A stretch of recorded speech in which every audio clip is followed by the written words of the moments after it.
6:01, so we will call the meeting of the board meeting of the Yellowstone East School Board to order. We'll start with the Pledge of Allegiance. Pledge allegiance to the flag of the United States of America and to the republic for which it stands, one nation, under God, indivisible, with liberty and justice for all. All right, next is a roll call of board members. Start with Director Richter, Abby Richter. Matt Semple. Jeremy LeBlanc, Sonia Peterson. Laurel Christensen. Amanda Lacey. Ron Winter. All right, next is the approval of the agenda. Do you see any additions or corrections? None. I'd stand for a motion to approve. Motion by Semple to approve. I'll second. Okay, we have a motion and a second. All those in favor signify by saying aye. Aye. Opposed, same sign. Okay, motion carries.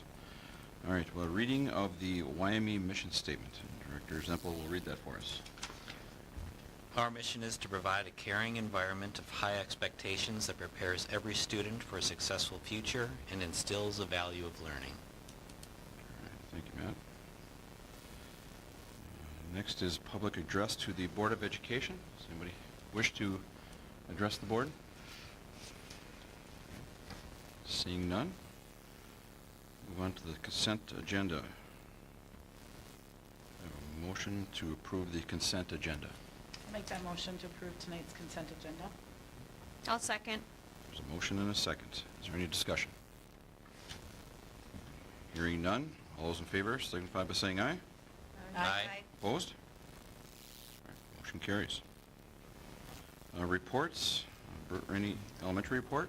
Principal Hanson. Good evening, everyone. Good evening. Sorry,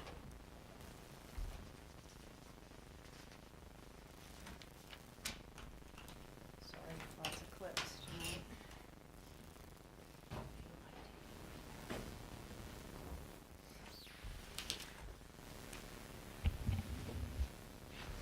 Okay, well, good evening, everyone. I have just a couple updates. First of all, I'd just like to keep you in the loop on preschool. A reminder, we have the 3 programs. 2 of the 3 are full with a waiting list, and right now our only openings that we have are in our Busy Bee Tuesday, Thursday program. What is coming around right now is just a handout, and I apologize, I know it's written very small. I'll be honest, mine is larger print, but I could not get yours because my phenomenal office staff made mine for me. So I just wanted to point out a couple things on here which is really interesting. So this is our new ELA curriculum. And so one of the things that we've really noticed, and then this diagram lays it out, is how the program builds from grade level to grade level. And it's not just literature, it's science and social studies as well. So for example, if over on the left, underneath kindergarten, you'll see science is like the green dash. The topic is see how they grow plants. And then into first grade, a world of homes, animals, and habitats. Second grade, our planet, cycles in nature. Third grade, our solar system and beyond, astronomy. Fourth grade, our planet, geology. And then 5th grade, the deep new world, oceans. And you can kind of follow that with a lot of the areas, but what's really kind of neat is it integrates a lot of social and science in here as well. Any questions on that? No? Okay, perfect. As far as other activities and support, one of the things that we're doing with our ELA is we are providing, throughout the year, we gather as grade levels, and the teachers can have 2 hours to work with their grade levels on planning. They often use that to look ahead to the lessons that they haven't taught yet, plan together, and get ready for the upcoming units. So we have another cycle of those coming. I also wanted to share a random acts of kindness activity that our social workers have been busy planning. February is actually considered the Random Acts of Kindness month. And our social workers have currently rolled out the Kindness Catcher activities, which include staff noting that students completed a kind act, modeled kindness, helped others, or showed kindness in a school setting. Then the staff member fills out what they call a kindness catcher card. And the students later get to share their kind acts with their class, and then those cards are being hung up around the school. In addition, I just wanted to bring a few of these. The social workers are having students make like these cards. So on Friday, late afternoon, when I got back from my conference, I had these all over my office. And so it's everything like, I appreciate Mrs. Hanson because, just a note to say, you're awesome because, and so these are showing up all over the building for staff. And I mean, they're fantastic. So I just appreciate the social workers doing that. Definitely a day brightener.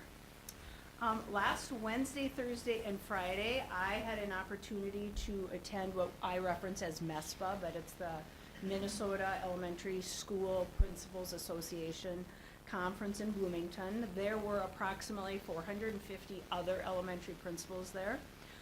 We had numerous keynote speakers, Dr. Garth Larson, George Kuros, Charlie Peck, and Jeff May. And in addition to that, we had 3 days of breakout sessions on really almost any educational topic that you can think of. Early education, science standards, mental health, PLCs, MTSS, childhood trauma, how to make students feel like they belong in schools, school safety, supporting multilingual students, SEL, legislative updates, and lots more. So it was, and they keep us busy into the early evening too, so it's fantastic. Great opportunity for me not to just sit and learn, but to collaborate with other principals as well. So thank you to Mr. Schneider for supporting this trip. It really was 3 great days. So tomorrow is the 100th day of school.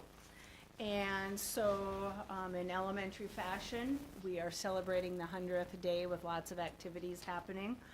We have one building-wide hunt, which we started last year. And basically we have sting numbers, 1 through 100, hidden all over the school. Anywhere you can think of, they're hidden. And so the kids find them, they have Velcro on the back, and then they bring them down to the office. We have a number line, and then the Velcro hooks onto another piece of Velcro. And then once we hit 100, then there's a building-wide reward. And like last year, it was wild. Like kids are sprinting because they, you know, it's like they want to beat the other one to get there. So it'll be a good day tomorrow. So looking forward to a fun day. Today, I had a chance in a couple of the classrooms. In this one particular room, I had asked the teacher, you know, like we did a quick survey, like what was the kid's best part of today? Because every day in the elementary school is very different. And so this group of kids, I just wanted to share a few of these. So again, the question was, what has been the best part of your day today? Music, lunch, of course. The best part of my day was getting to hang out with my friends and making other people smile. Seeing my friends and getting all my work done. Social studies in recess. Coming back from lunch and getting to do our classroom puzzle. Math, playing on the rock wall with my friends. The best was recess. Having no homework, exclamation point. Playing tag, and one of them also noted that a friend of his gave him a piece of candy on the bus on the way to school today. So just a little perspective from some elementary kids. Questions for me? Questions? Okay, thank you. Thank you. Rich, can you turn on that? All right, next report from Wyoming Middle School, High School Board report from Principal Hins. If you could write your name on the block.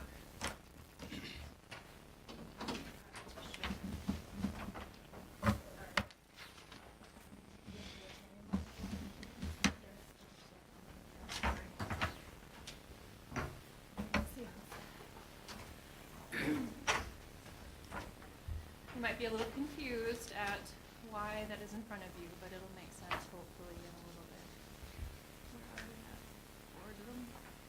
Of course, now it won't let me. Boardroom. I think it's going now. Thank you, though. Okay, mine is pretty brief, but very impactful, I think, for what we're doing. Just one second, I gotta change my sharing settings.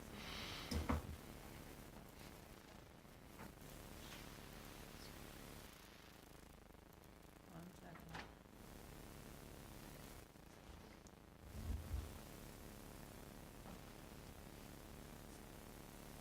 Okay, so first up is the fun things that we've been doing at the Hive as far as the middle school, high school.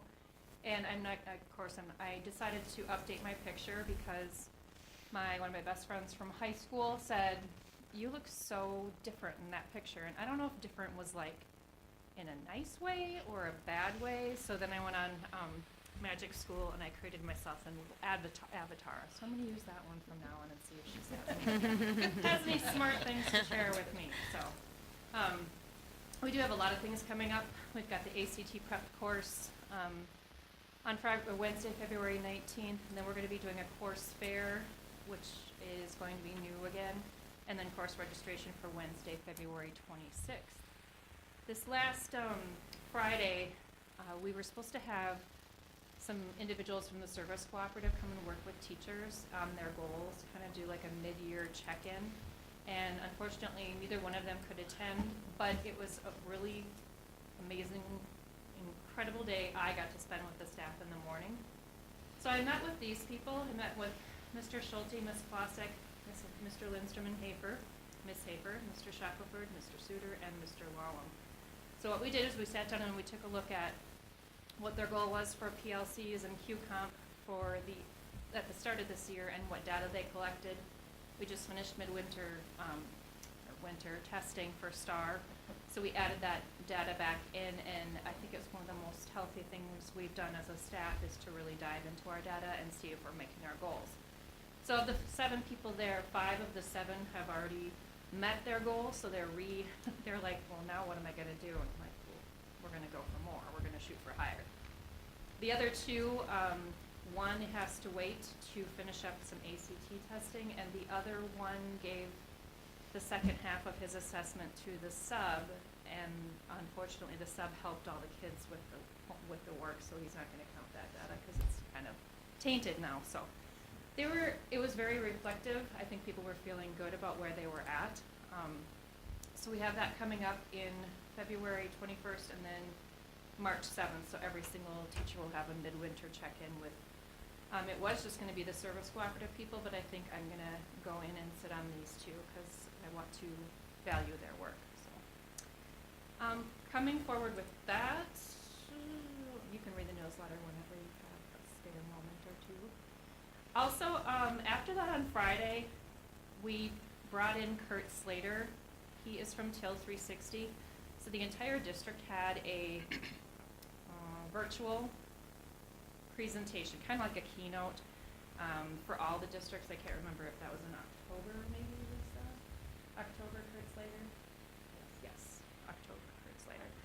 And he was very well received in the middle school, high school, so he came back for Friday afternoon. So I just want to give you a little touch and taste of what he and his company are actually like. Just got back from Reno, the 3 of us, great time, and so many people would look to me and go, "Oh, 360, like, are you guys a farming team, or like, what's it, and why 60?" So I just would love for 2 of you guys to talk about it. Oh, he doesn't sound like that. I'm gonna just restart it again. Back from Reno, the 3 of us, and it was a great time, but so many people walk up to me and say, "Oh, 360, like, are you guys a farming team, or like what's the Till then? And why 360? So I would love for you guys to talk about what Till 60 means to you, and then maybe different than other organizations that. Would you rather watch that at some other time that makes sense for you? Probably. So I was able to go to the high school principal conference that Lisa talked about as well, and we networked with Kurt a lot as a Mervet principal group, and as just he and I just talking back and forth. And so the afternoon was spent really talking about what kind of expectations we want to set for our kids and for the whole child. So that's where the MTSS framework came into play. He really has great knowledge about that. So I want to do a little activity with you. I can't get anything So in front of you, you have your block with your name on it. How many of you did it just like what I did? Nope, Abby is an outlier of Matt. What'd you do? Oh, I did yours for you. So you did it right then. Okay. Okay. Oh. So, what? I'm just kidding. I want to know something as a school board that you feel is critically important for you to know about and be well versed in as a board member at Wyoming.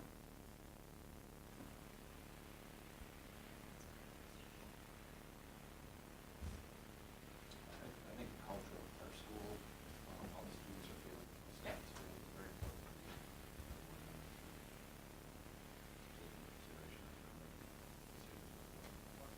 Okay, so getting to know the culture. What's another? Getting to know all the different ways that our school is funded and Fun. Okay. What else? Performance. Okay. Student and teacher, Okay. staff. Performance, student, teachers, staff. Got it. So we have funding, performance, and culture. What else? You don't have to answer.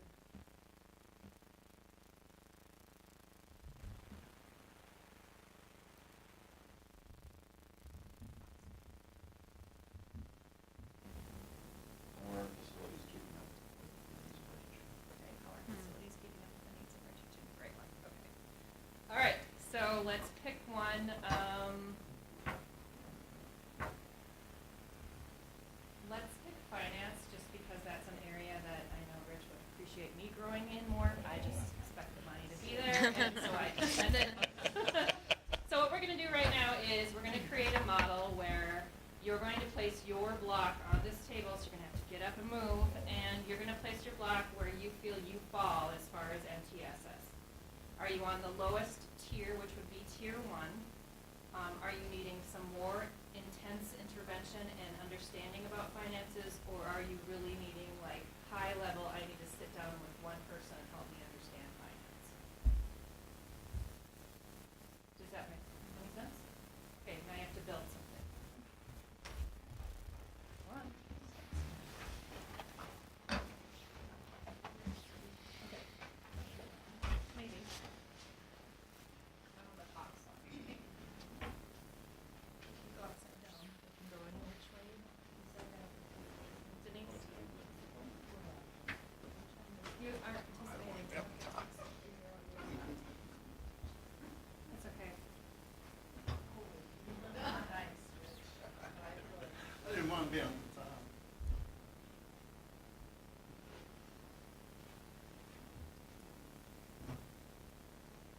Okay. Job, everybody. Just the Marino, the three of us, the great time. And That's so okay. many people that walk up to me. I'm gonna call them and tell them to. 360, Okay, like, are you you guys guys- can have a seat. Is the farming Am I making team, you something or, again? like, what's so, So, did anybody notice what Abby did right away? Waited for everybody else, Why? because she's the newest one on the board. Okay, about finances, right? Okay. Then what did she do? I don't know if you noticed it. And she said, "Oh, I shouldn't be here," Again, why? because she's new and is learning a lot. Okay. So what happens if, we're all just, who else is this? Amanda, why were you on the second row? Would you mind sharing? I just feel you always do that. Okay. Okay. Would Abby, would this be more comfortable for where you are at, maybe? Okay, I'm not putting words in your mouth. Okay. So what if we were all just right here? Tier 1. And the school was failing financially. We couldn't speak publicly about where our money comes from, where it goes, how much we get, what the impact, any of it. We couldn't even like talk legibly about it. What if we were like this as a, there's no room for growth. Okay, no room for growth.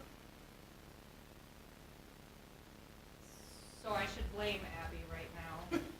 She doesn't know finances. I mean, why do you not know finances? How about school finances? Okay. Who in here felt the most confident about school finances? Probably Rich? Rich. Rich? Because it's Chairman. Because you're, I was hoping he would be here. I didn't know who else would be here, sorry. Okay, so, if I just took out Rich for right now, then what does your tier 1 level of finance knowledge and understanding, what does that start looking like? Does this look effective? Could it be effective? It could be effective, I don't think it would be as, it wouldn't have as high of a percentage chance as effective. Okay, so you're Like there's depending. a hole in there. Yeah, Oh, there's a Hole so you're without a depending. superintendent. we'd be prone to be making miscalculations. Uninformed decisions and Mhm. Right. decisions. Okay, so we're depending on Rich, and then where are you, Abby, are you ready for yourself? Yep, yourself. She put a. I don't even know where I am. Just kidding. So I think the visual for this is when we talk about, and what Kurt talked a lot about on Friday is, that we don't have a kid problem, we don't have a parent problem, we don't have a community problem. We really have a problem in our tier 1 instruction. It's gotta be meeting at least 80% of the people that are in our classrooms, right? And Abby might be the one that's on the next tier that's gonna need a lot more guidance and a lot more help. But without you on the tier 1 getting really good instruction from Rich, it all completely falls apart and crumbles. So that's where some really great conversations came up on Friday about what really are our expectations. Things like that I think, I don't like those words, I think. We should consider common grading scales and common practices with everything that we do. And, we say these things like we're going to set high expectations, but what does that mean to Ron versus what does that mean to Jeremy, to Abby? Could be completely different things. And it goes all the way down to cell phones or discipline or how we communicate. So I feel like we're really in a good headspace to continue this work with MTSS. So I'm excited about that, and maybe you're gonna go home and go, I don't know what she did those blocks for, but that was really weird. Because I could take all these apart and say, okay, now let's just take a look at culture, or let's take a look at our buildings, or let's take a look at, I thought maybe somebody would say policies. Let's look at all of that. Like, who's the policy person in here, So, and I'm not picking on you, obviously, Abby. No. You have this. Yep. Okay, all right. So I'm very excited with where we're moving and heading into, so you'll hear a lot more about this in the future. The video isn't gonna work, but if you have 2 minutes and 51 seconds, please do look at that. Now can you turn it back on, Rich? I'm so sorry.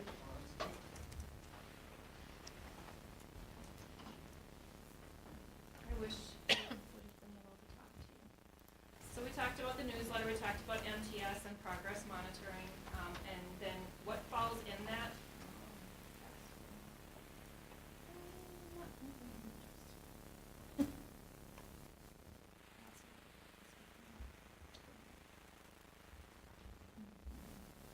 Okay. With PBIS, Lisa Bert Rainey has been in a PBIS school for how long do you think, Lisa? Okay. So I think we were a PBIS school here about 12 years ago, because I was looking back in my documents. But this is something that high school and middle school is really looking at. We're fortunate that PBIS training, a new cohort, will be starting in, they call it the South Region training dates, and I spoke to them last week sometime, and they're going to actually move the training site in August, November, and March to Granite Falls, because we're more centrally located with the people that want to be a part of this. We're going to talk tomorrow morning about PBIS again, because we have to have about 80% staff buy-in before we move forward. They don't want us in the cohort if we don't have staff buy-in, if it came like from me or something like that. I was sitting by someone on Friday that said, if we do PBIS, I'm not doing any of those tokens anymore. And I think they were kind of making fun of tokens, but I promised there would be no tokens. I'm really excited about this. It's a huge thing to bite off, but we'll get more to you in the future, and maybe one of you would want to come with us on our trainings too, because you have all sorts of free time. So anyways, Magic School is the last thing I wanted to talk to you about. Is anyone in here familiar with Magic School? No? Okay, so we had 2 hours of AI training in February, and went that to in March again, from a consultant out of Fargo who actually grew up in Lakeview, and he's a phenomenal presenter. But this is actually, Magic School is like AI for teachers and staff. So there are a million different things you can use this for. You can create your own account to create any type of communications, professional development planners, like, I mean, it goes on and on. This is the image creator where I created my little AI person. It'll take every text, you can copy and paste a text into this, and if I'll ask it for, like, bring this down to a 8th grade level for a different student, accommodations and modifications. There's rubric generators, text translation. I mean, it goes on and on and on forever. So I thought for tonight we'd make a song, because I think it's important for you to learn. But Denise, can you please help me type? I cannot type with this finger right now. Oh, never mind. Never mind. Create a new cheer. Sorry. Song title is Wyoming School Board. Wyoming School Board. Okay, well, you're going to be the Wyoming. YME. Okay. I'm going to talk. I would like a song about the Yellow Medicine East School Board and include Abby, Matt, Rich, Jeremy, Sonia, Laurel, Amanda, and Ron. Make sure that Jeremy Wilcox is mentioned as he was absent for this meeting. I'm just going to stop recording now. Whoops. I got that too. Okay, and then we're going to do Dark Horse. How can you win? Trust me, I've been playing with this way too much. Here we go. And I was just going to say who wanted to sing this, so if you want to volunteer, you can. So here's our video, here's our song. Yay, Yellow Medicine East, we're here today. School board meeting got so much to say. Abby and Matt, they're going to lead the way. Rich and Sonia got plans on display. Jeremy Wilcox, he isn't around. Laura and to keep things sound. Ron's in the house making decisions tight. Wyoming School Board, everything's all right. So, strategic moves, education our goal. There we go. So I just thought if you wanted to work on that, sing something over there. Right, but a lot of teachers are using this. We're going to do a That's kind of professional fun. development session coming up, I think, we're in Lisa's building soon. But this has definitely kind of changed the way we do things. I know Mr.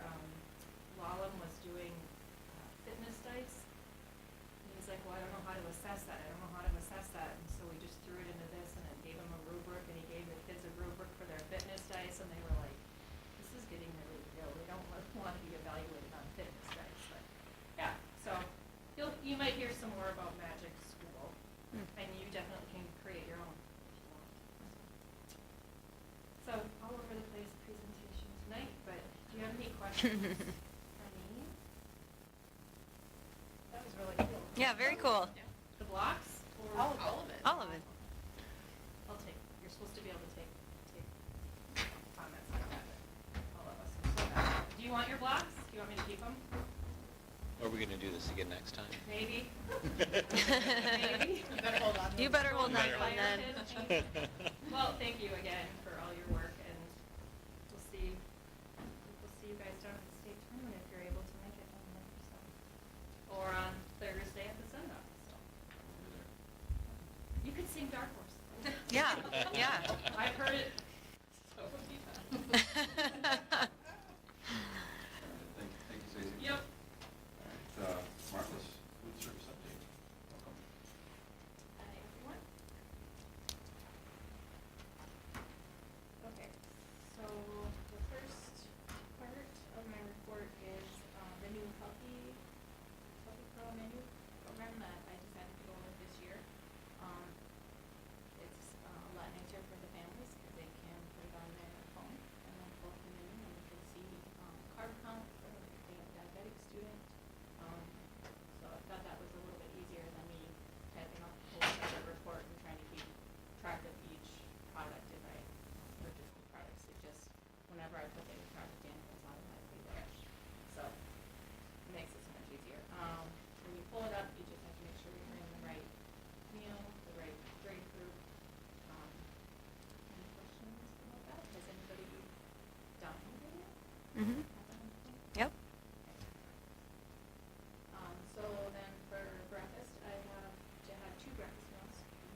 sure that I'm within those guidelines.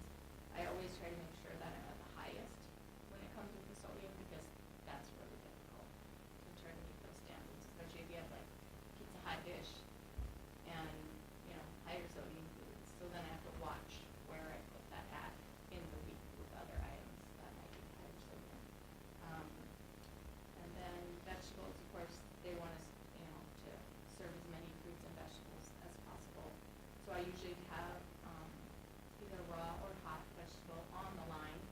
And then for 4 through 12, we have the big salad bar and then the fruit bar that has fresh or canned fruit, sometimes fruit cups. We just did strawberries last week, fresh strawberries, so gives the kids some different things to try. And like I said, it looks like they want to reduce the sodium at breakfast by 10% and the lunch 15% by the school year 27-28. And I think they're also thinking about reducing the sugar also by that year. So, any questions on any of that? That comes from the USD. Yeah, it comes from the SUA, yeah. So when the standards change like that, does the supplier also change their offering too? Yeah, yeah, and so that's where the main concern is because they have to have at least 3 years in order to get that permit to meet those requirements. You know, if they could change it in a year, they probably would, but the manufacturers put like a stop on it and say like, there's no way we can do that. But we have all this product now, you know, we gotta give it at least 3 years to get that sorted down and the product out the door. That was permit, so. And then we also do have a condiment station out there for 4th through 12th grade, so any kind of low sodium condiments, and the kids love it, they're over there. Like, taste that. They're stuff, whether it's garlic powder or garden seasoning or whatever I can get. Like, but you should taste it first, if you don't know what it tastes like. I think I'm going to say this, so you look at the different menus for the three, and we look at, for example, the 6 through 8 and the 9 through 12. So we can't combine and have a 6 through 12 lunch because we have to offer different things to different age groups. So that is part of the complications with the scheduling.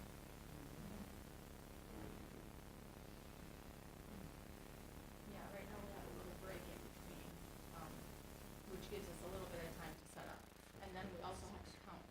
So my cook has productions and my salad bar person has productions. And so you think it's just like a restaurant where you can just go cook and it doesn't matter how much, you know, chicken drumsticks you have. But when we get done with pre-K through 3rd, we have to count everything, including the milk.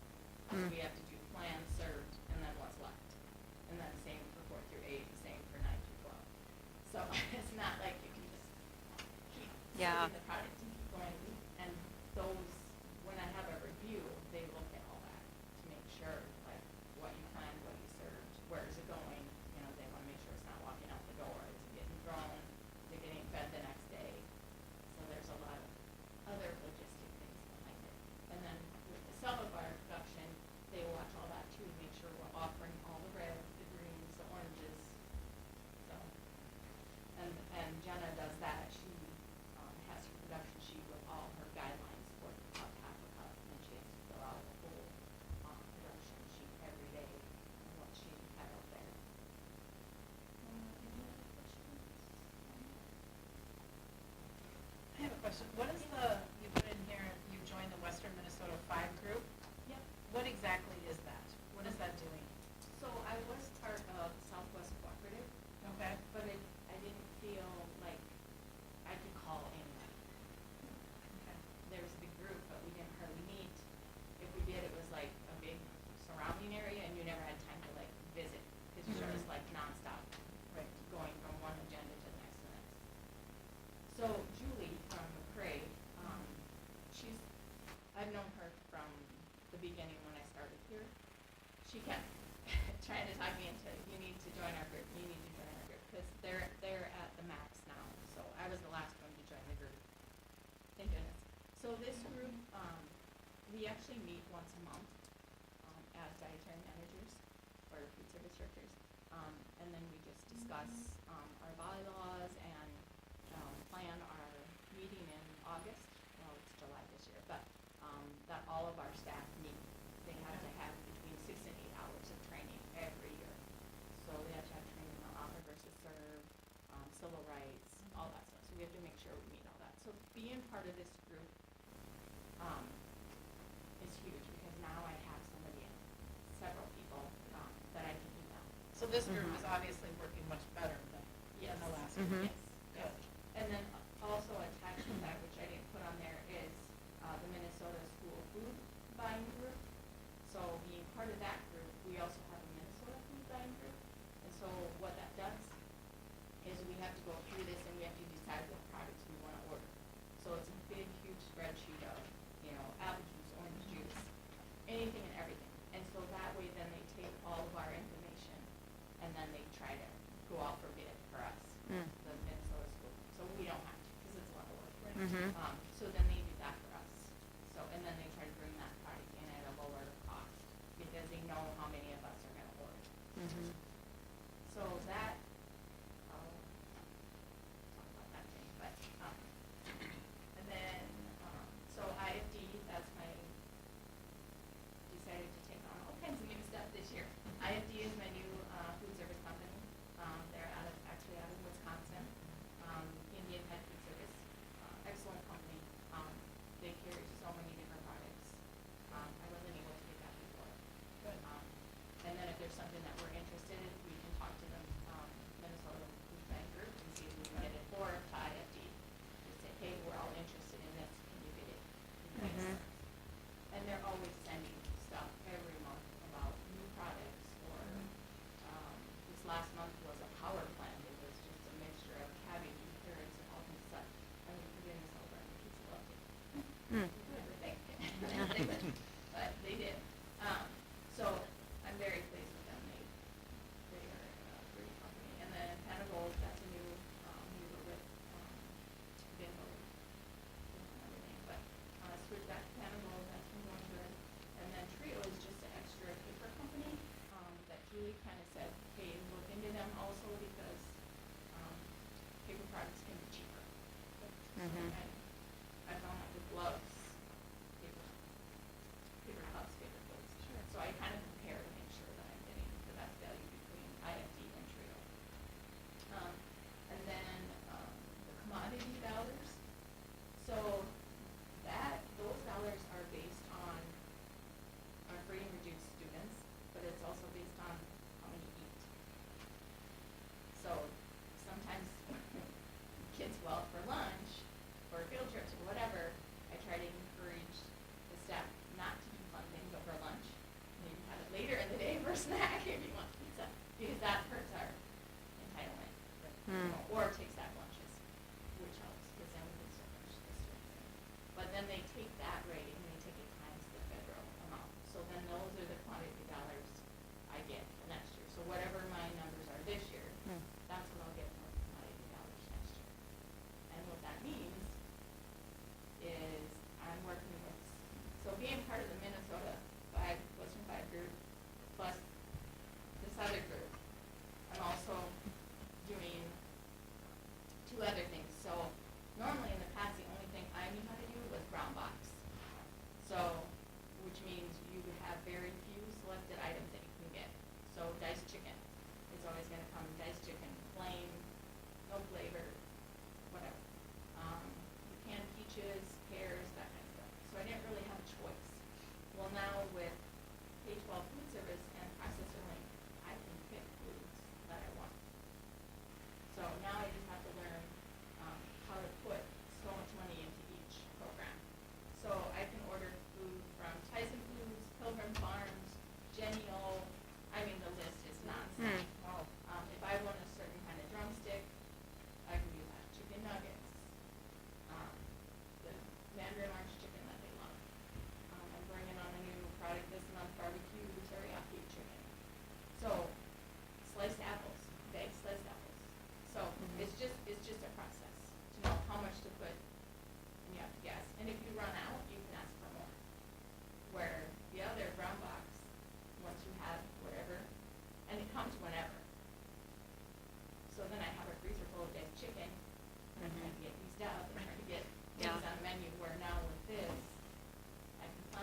so much more that goes on between everything that. Yeah. And then, just number of meals, breakfast meals range anywhere between 190 and 240. If it's Long John's, we're hitting 240 to 260. Because they like their crust Long John's. And then sometimes we run out and they get cereal, but, sorry. And then lunch, can range anywhere between 390, 420, sometimes higher, depends on what's on. So just wanted to let you guys know those numbers. And then, any questions about like the food service funds, like what happens with money in the department? Yeah, what you're looking at in the county. Yep, another facility we got, iCombi oven last year. It is amazing. So it can steam, it can broil, it can bake, it can do just about anything. So you put broccoli in there, you're actually gonna have nice broccoli. You're not gonna have where you put it in the steamer and it comes out as mush, especially because of the quantity that you have to put in there. Things just bake, you set it and then it beeps at you, plays music, plays Christmas music, the kids love it. What is that? Or honking, it sounds like a semi is honking, or, best thing ever that we invested in. So, yeah, I put it in today, so, but. So we're gonna buy that out of the food service department. Because she's got a growing balance that we need to spend on. And there's some other things, I mean, we have, the racks that go through the dish machine, they're probably 30 years old, so they're starting to crack and get bad, and when you send it through the machine, it won't grab it, there's a piece in there that's, some are tasting enough out of that, just a lot of stuff that's like out of date, cracked, yeah, it needs to go, so, parts, you name it, anything that needs to be replaced, or that will cause harm, some of the corners on the containers will crack, and then I'm just looking at injuries, it's easy to get sliced of finger hurt, so.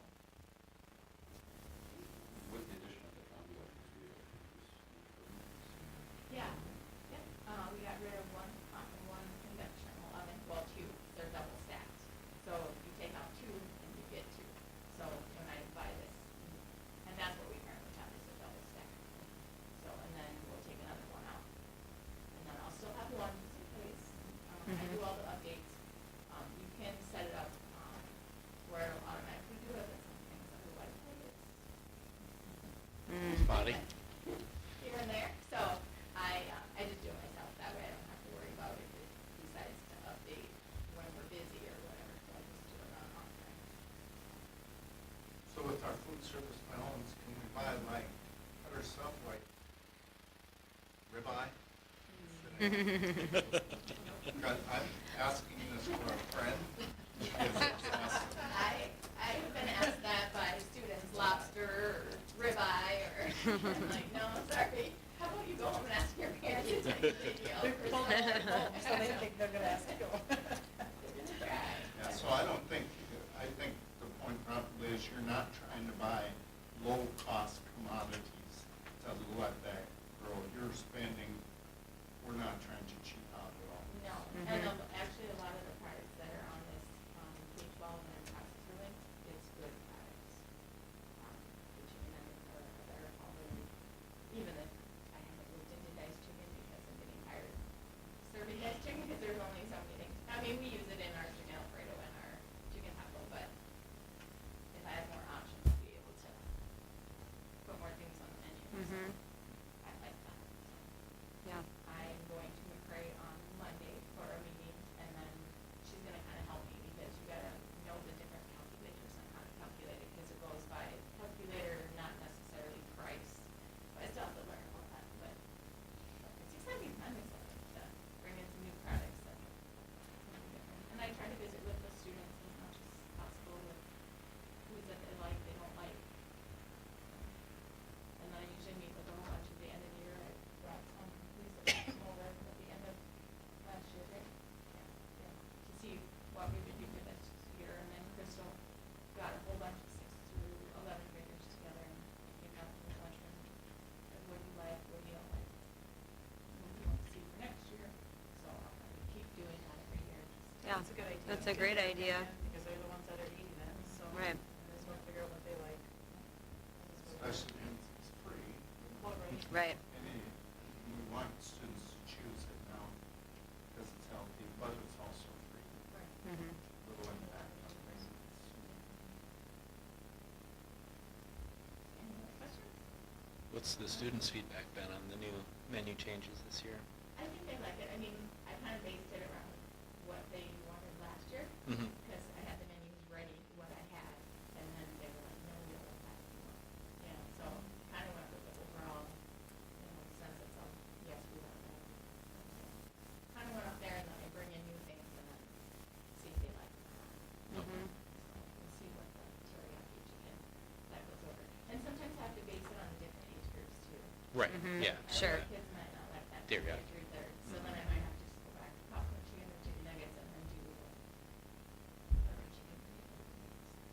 Yeah. You know, in her defense too, like Lisa tries to do some things with her fresh snacks and stuff like that to expose kiddos to Mhm. things. But it's just like at home, sometimes you have to give them a few chances Mhm. to try it or force them to eat it. I can force it. Well, my 6-year-old came home saying he loves cucumbers, and I was like, since when? So, Well, because he's getting them at school. They're able to eat it with ranch, I think Yep. sometimes they eat more ranch than they do Right. cucumbers, but whatever works. Yeah, they really like the peppers, the red, green, orange. It's surprising how many students will eat peppers. Mhm. Right. Good. That's He great. puts them on their trays on Friday, and some of them are like, are they Don't even tell hot? them what they are. Like, no, they're okay. I don't know if I'm gonna try it. Just take a bite. Yeah.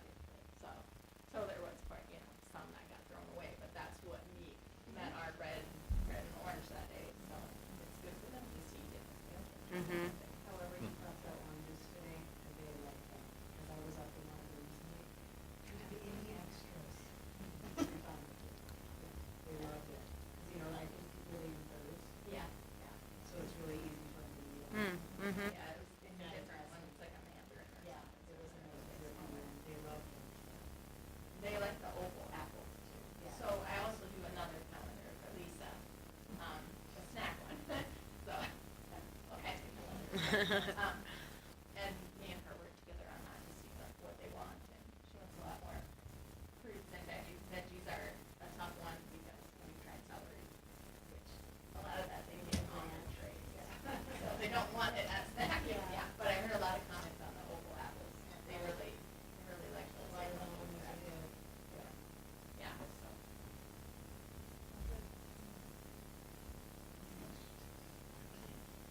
Okay, thank you very much. Yeah, thank you. Next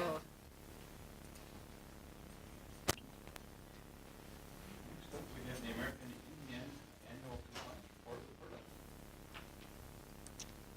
Welcome, Brady. Good evening. I said good morning, not too long.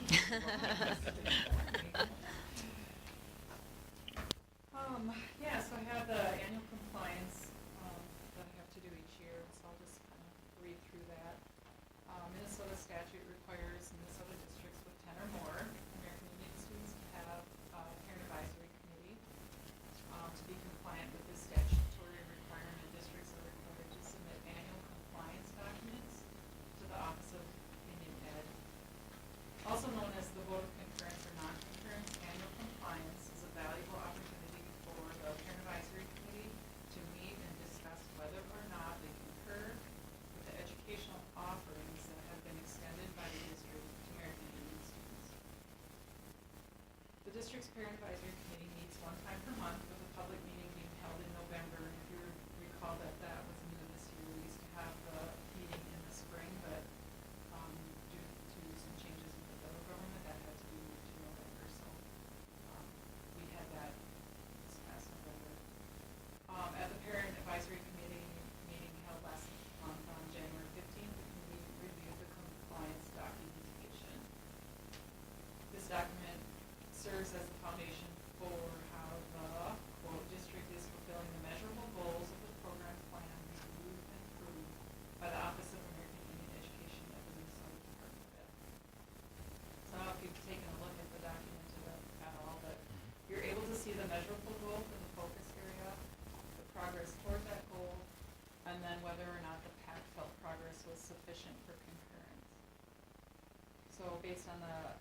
evaluation of the goals listed, the PAC felt there was sufficient progress toward the goals in order to vote for concurrence for annual compliance. There was some discussion, however, about areas of concern not addressed by the measurable goals listed in the application. The question was whether or not those concerns should be addressed in the forthcoming application, even though they would not be part of the included budget, or should these concerns be addressed in some other goal areas set by the district. So it's kind of a concern about if we include these in this application and we aren't utilizing the budget for those particular goals, do we still include that in this application? So it was decided that this should be clarified with a staff person from the Office of American Indian Education, and they, as I mentioned, concurred with what was presented on the document. Would you like me to go over those, or you can read those fine, or how would you like me to go with that? Are there any questions? Maybe that's a good way to go about it.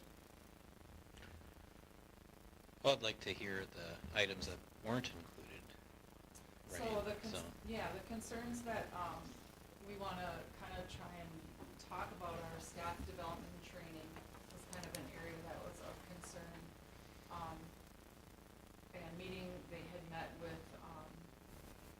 the Director of Indian Ed and the Commissioner, Yep. Education Commissioner, prior to us meeting with the Board of Trustees.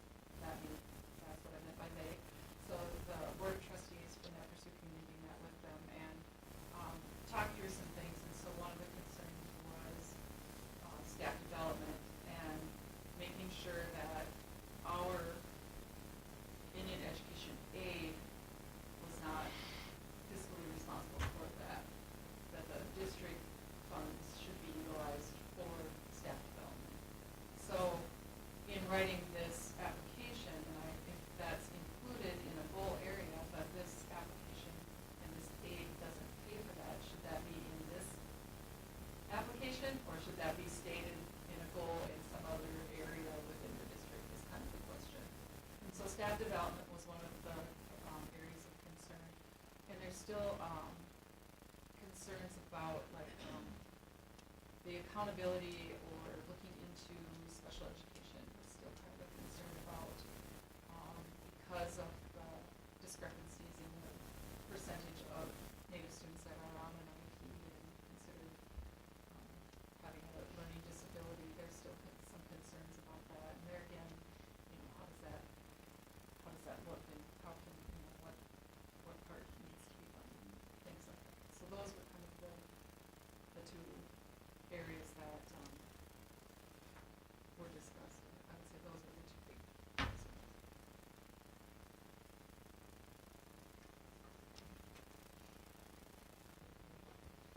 Right, and did we bring those forward to administration? Are we doing anything with those concerns that they had, or? We met with them last week and kind of talked through some of the details. Okay. With the Board of Trustees we have, yes. We met with the Board of Trustees. With the Board of Is that Trustees. the question? Yeah, but then after that, are you bringing it back to the school administration to kind of? We have not Not yet, okay. We, the staff development piece has been kind of an ongoing issue for the last couple of years, I would say. And so it's the idea of how to nail that down. Like, how do we make sure that's done annually? Is there a way that can get on? Consistently scheduled. Yeah. Consistently scheduled. Yeah, and how does that look, and who's responsible for that, and, those kinds of things. And so that needs to be further discussed with Okay. them. Right.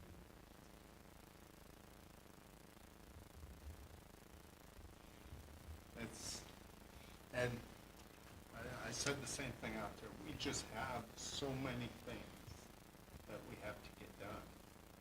You would think with all this time that we have sufficient time to do it, but just to wedge everything in and meet all the needs that we have, I can't commit. April 1st to be. February 14th is always going to be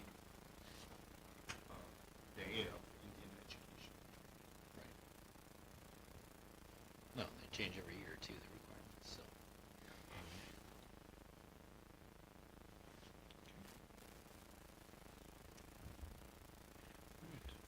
I also put in there a copy of the field hearing results. Now, that is not just the Upper Sioux, that's the Office of Indian Education.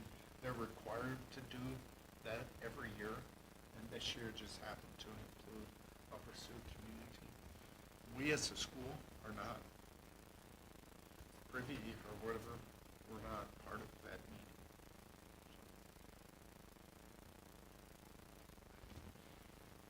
So what we're looking at here then is a summary of the Department of Education's meetings with the two different tribal entities, and then their summary from that. Correct. Okay. And it's a general, would you say it's a general overview of the state of Indian education in Minnesota? That's the intent of it, right? Yes. Okay.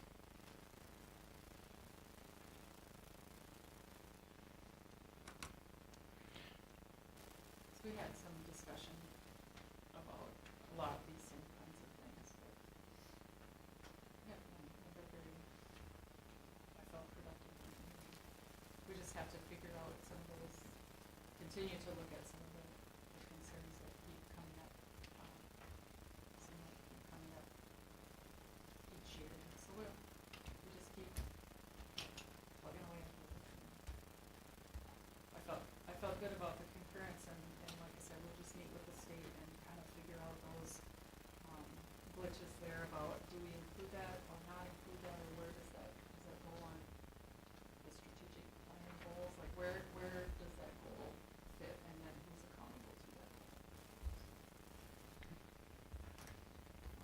Any other questions? Any questions? Well, thank you. All right, here we go. Thank you, Berta. Thanks, Berta. All right, district report, Mr. Schneider? Okay, so we started doing some work with the MVCC Joint Powers Agreement. Did you folks talk about that a little bit tonight at your meeting?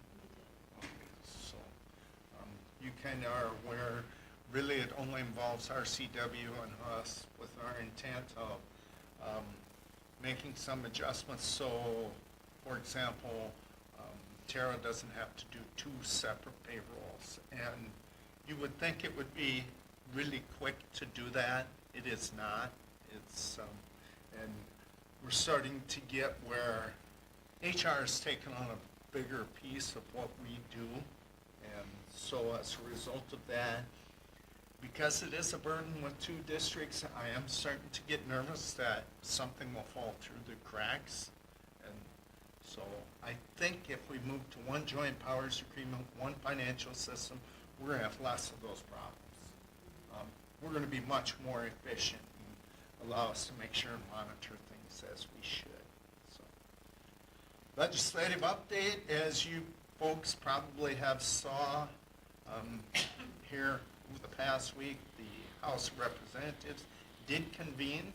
It will have GOP leadership for the biennium because it's basically tied. It's split 50-50, but Speaker of the House does go to Lisa Dama from Cold Spring.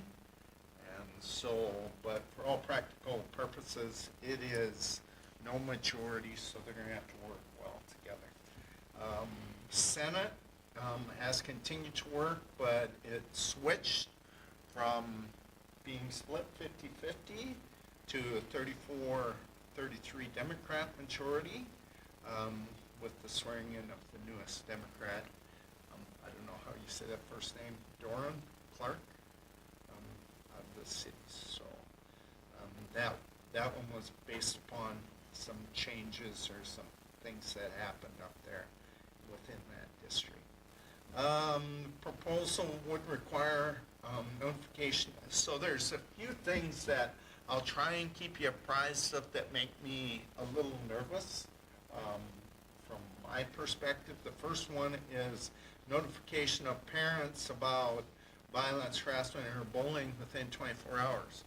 I want to reiterate to you, we do our best, but I never like somebody saying that you absolutely have to, because then it creates a problem for litigation.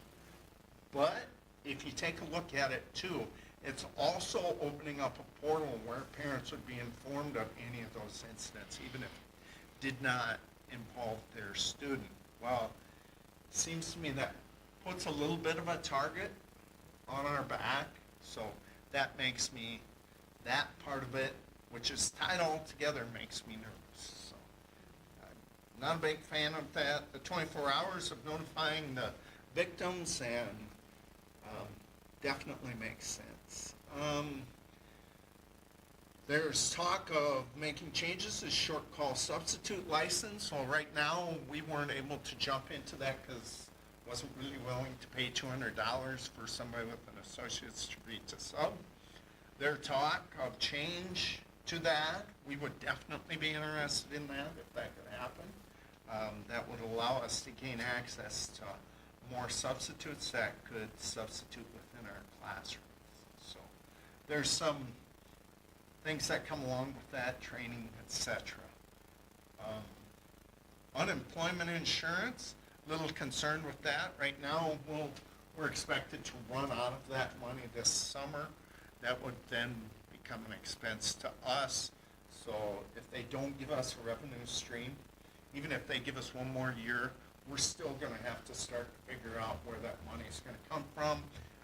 It only impacts one of our groups, that's MSEA, our hourly people within that group. So obviously any future settlements, we're going to have to build that into it. That's an expense just for that group. So governor's proposals, 5% reduction in special education transportation, reimbursement costs, we'll get some impact from that.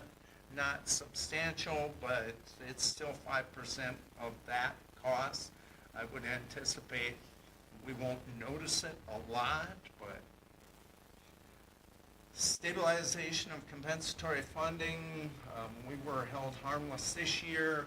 The governor made a proposal for next year and beyond, and we are in favor of his proposal because we not only gain back to hold harmless, but we get ahead. And I'll talk about that. I'll give exact numbers with our finance committee so you folks can see exactly how much that is. That would be good. He offered, the governor's proposal includes an extension on compensation for another year, but only 1 year. So that's why I'm saying we would have to negotiate that with our MSEA group. And then the other thing that would hit us to the tune of about $100,000 or hit our staff would be the elimination of compensation for QComp. Roughly half of the teachers in Minnesota qualify for that additional compensation. Well, that would be money right out of their pocketbooks. So we have to watch that carefully. Do we continue still compensating it? But then again, that's an expense to us as a district. For the QComp, if that were to be eliminated, do you have any idea what the annual loss would be for the staff if we didn't continue it? Well, the overall package is we get roughly $100,000. But on an individual basis, say the highest Well, it earner. varies. So the high is probably, what's it, 1,400 probably, Okay. Lisa, and then the low end is roughly 800. Okay. So I can get a little bit more details of that, but That's a ballpark. the weird range. thing is, even if we eliminate QComp, all the work we're doing for QComp has to continue to be done because it's actually in statute. So the teachers would still have to do the work. They just wouldn't be paid Wouldn't get the separate extra. for it. How many of our teachers qualify or use Qualify for for something? QComp? Yeah, All all of of them. All of them. Yep. So they would all be impacted by that decision. So, and I get it. Roughly 50% of the teachers in Minnesota aren't getting that money right now. So, does it make sense anymore? I don't know. Recruiting and hiring, gives you an update. We're advertising for the top 4 of those positions: elementary teacher, middle school, high school science, and facts. All of those are related to licensure, all right? So you have to do that for Tier 1 and out-of-field permissions. So all 3 of those, the top 3, are all due to licensure. The bottom one is due to retirement. So we're still advertising for custodian maintenance, but we've got kind of a patchwork of things going on that we're getting by with. Region 3 Day at the Capitol. So when at the beginning of the year when we set up the finance committee meeting, we didn't know the day for for that Region 3 Day at the Capitol. So unfortunately, I will not be here for the Finance Committee meeting next week. So what dates would work for others? If we look at the following Wednesday, the 26th.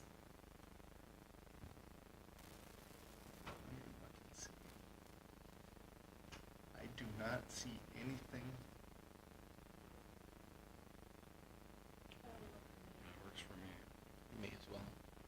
Okay, so we will change that on there, and that will be our notification that we are changing our finance committee meeting to February 26th. What time?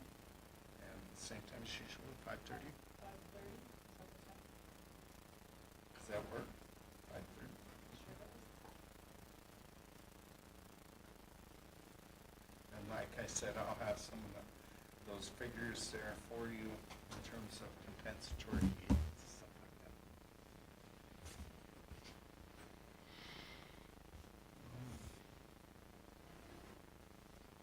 One thing I didn't get on the agenda, do you want to talk a little bit about the Southwest West Central meeting? Were there any that you had, any highlights that you want to cover? I'm sorry, I think I said I would put it on. for last year came back just fine.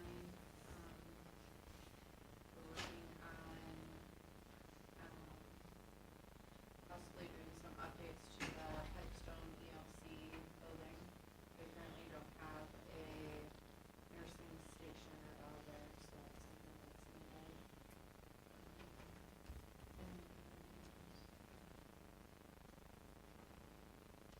The contracts, we set the dollars for the contracts for this next year, so those are getting sent out to all the districts and cities and counties that utilize us, to get those turned back in for this next year.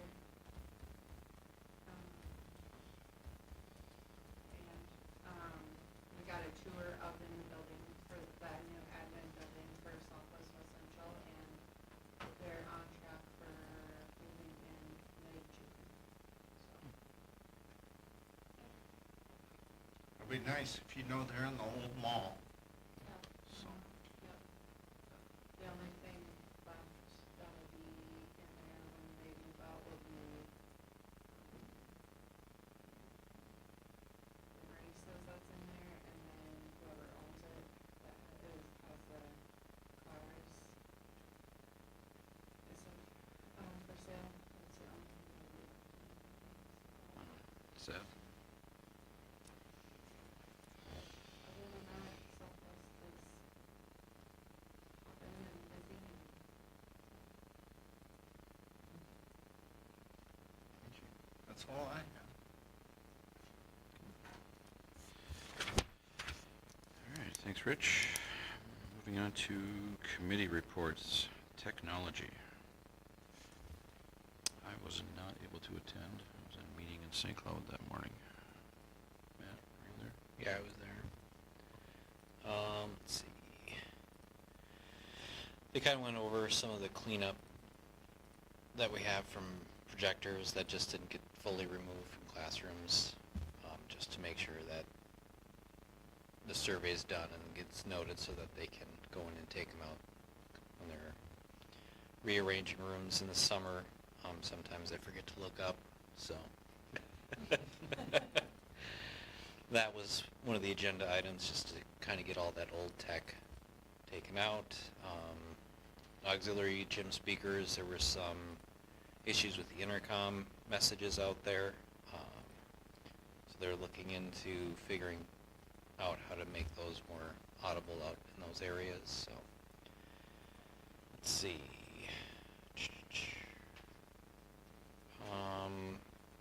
New line, I can't remember what the new line, is that the,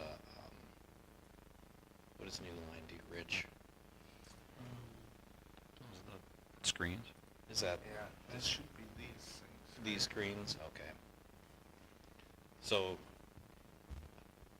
I think they're better off than they thought they were, is my understanding. They're, had a lot of issues to begin with, trying to cast to them, but they're not as bad as originally reported.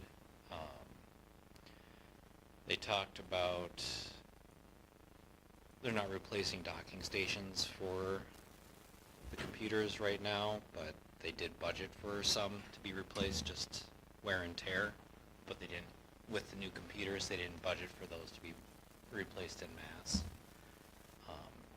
And then they did talk about how people need to keep them updated with the firmware, and then that helps them last longer. So there were a lot of people that were unaware of that they needed to update their firmware on their docking stations. And then they're going to keep a few of the extra monitors that they've got sitting around. They talked about that they might need to buy some replacements for those, because a lot of them were donated as obsolete equipment from Fagans and other places in town. And then that they've got the whole staffs coming up this summer. And then the plan is to recycle them, and they did bring up, can we sell them to staff? But if we sell them to staff, we also have to sell them to the public. But then we also have to make sure then that they don't contain any confidential information, that they get wiped before they go out. So that's an added time and expense to go through all of that. So I think it's recycling is probably the route that was decided to go. I know they're going to maybe bring it up to Rich a little bit more, but I think that was all that was really said about that. And then there was a couple screens that were out that they're getting bids on.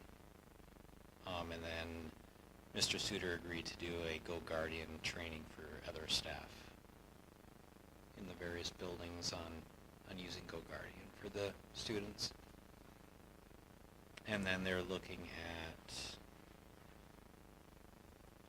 ClassPass is like a digital bathroom pass, right, kind of? Correct. Looking at getting that added into the budget potentially, what it would cost to do that instead of walking around with whatever they use for a pass now, yardstick or whatever the teacher has. Brick.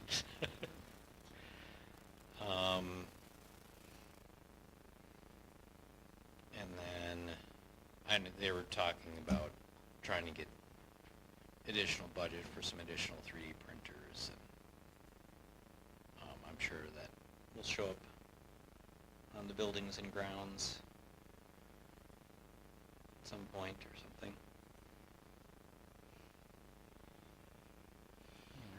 And then,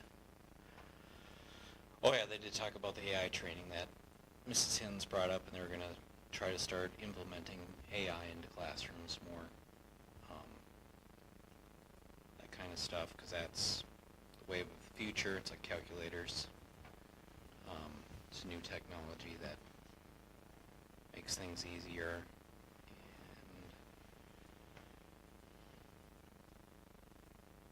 Yeah, and then just kind of the end was a summary of just the purchases that they needed to make, the new laptops that are coming up, the software they needed to buy, but those are all kind of expenses that we've been planning for, I think, for the most part. And that was That's pretty much, oh, they did also talk about using YouTube for streaming sporting events. We have the equipment that's capable of YouTube streaming, but the issue is staffing to, yeah. 3/4 of our activities committee meeting.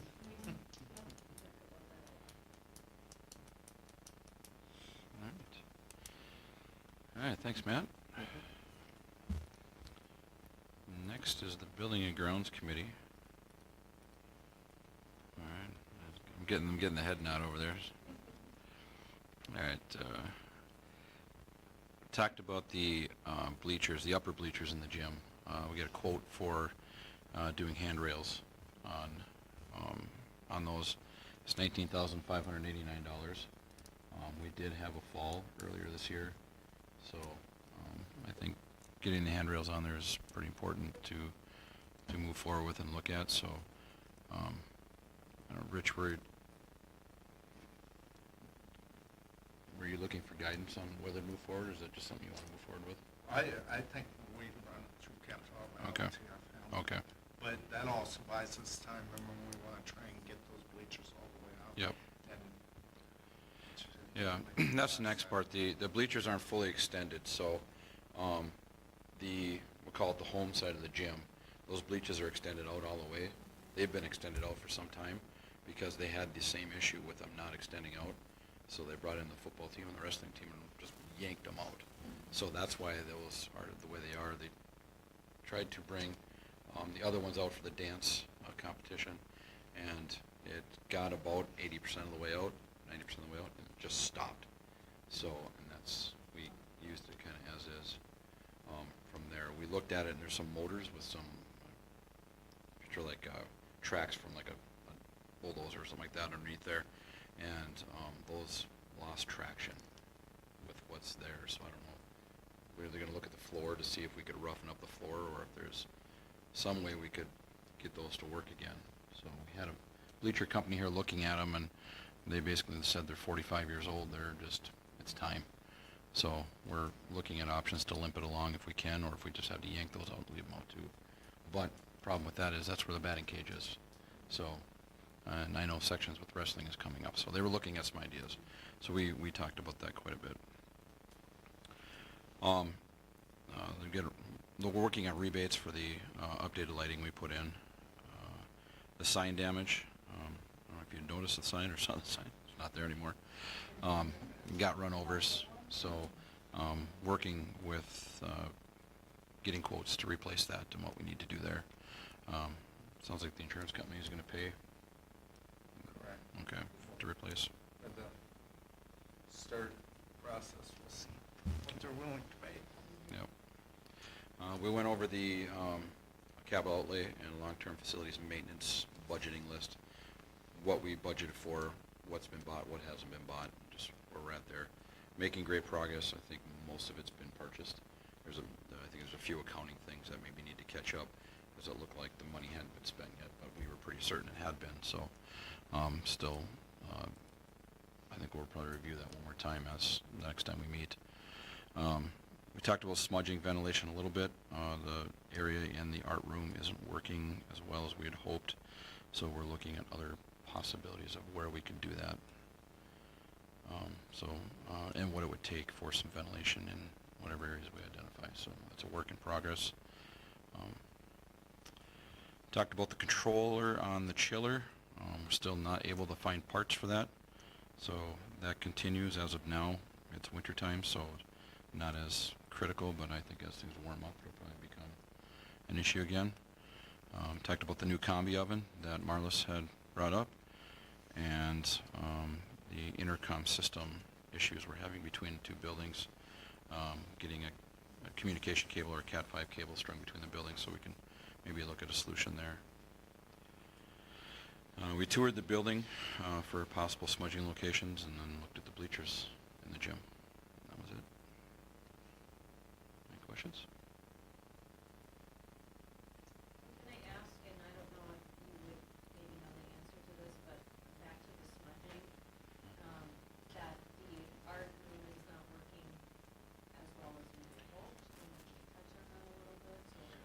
really haven't used it, so Yeah. they weren't comfortable going there. Yeah, Have we been using that? they have not. They're just not comfortable going there, and they're not, we provided an opportunity for them. Yeah, I think what we talked about at Buildings and Grounds is we should find out how much would it cost to take Berta's room and convert it to exactly what we wanted. At least then we have that number. But then when we did the tour, we also looked at other possible locations to do it that might be less expensive to convert, a smaller space. And like, when we talk about Berta's room, the majority of us were in the, realm of thinking that the entire room would be converted to it. We would take like a portion of the room and divide it off, because not all students that go to that room may not participate, right? Yeah. Multitude of options there. I do know in a new construction, it's gonna be much easier, because you can design it like a shop. Mhm. But they just do not want to use the art room anymore? Because we didn't have this problem. They haven't with used the it at all outside, yet. Correct? They haven't used used it. Okay. They've But been, it wasn't an issue when they were going outside. I mean, obviously, it's too cold to go outside. right. But they were okay when we started this for the outside use. So when it gets Yeah. warmer, they're not comfortable with ours. So we have to think of something else. Yep. Okay. Just keep looking. Yeah, all right. Well, if they have any good ideas, they definitely have them come to us. Right. Any other questions on building grounds? All right, moving on to new business, personnel items. We did not have any leave requests or resignations, so that's positive. We do have some new hires. We have a new hire approval for employment for a food service cashier for Shelley Schultz. Approve employment for industrial technology teacher for 25-26, Paige Laricamp. Am I saying that right? Awesome. Approval of employment for volunteer baseball coach Brett Almec, and approval of employment for volunteer baseball coach Mike Richter. So I think we can take those all in one motion, if I had a motion to approve. So I did get clarification, all right, since Paige is not a part of your household, you do not have to abstain. Just, I still am gonna abstain, okay, just so there's I just thought of that as we were sitting here. All right. I'll make a motion to approve the new hires. We have a second? I'll second. All right, we have a motion and a second. Is there any other discussion?